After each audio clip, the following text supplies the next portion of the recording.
कल यानी 3 दिसंबर को 4 राज्यों के चुनावी नतीजे सामने आएंगे। 3 दिसंबर को वोटिंग की गिनती शुरू हो जाएगी। वोटों की गिनती के लिए तैयारियां शुरू कर दी गई हैं। वोटों की गिनती की एक विशेष प्रक्रिया होती है।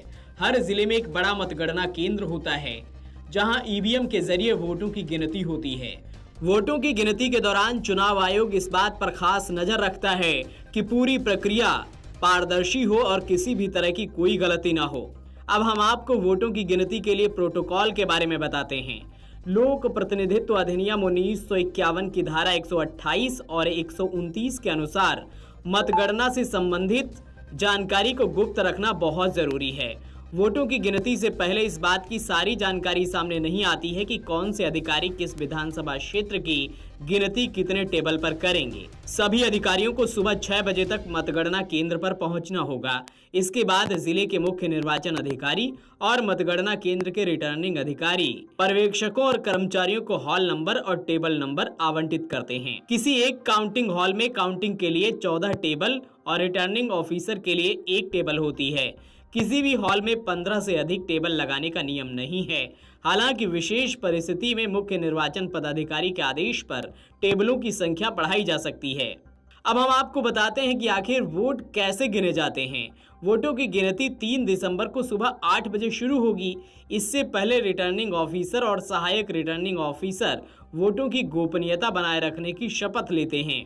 वोटिंग शुरू करने से पहले सभी ईवीएम मशीनों की जांच होती है। ये जांच भी रिटर्निंग ऑफिसर की मौजूदगी में की जाती है, ताकि ये सुनिश्चित किया जा सके कि इससे कोई छेड़छाड़ नहीं हुई है। वोटों की गिनती के दौरान चुनाव लड़ने वाले उम्मीदवारों को अपने काउंटिंग एजेंट या चुनाव एजेंट के साथ मतगणना केंद्र पर रहने की अनुमति होगी।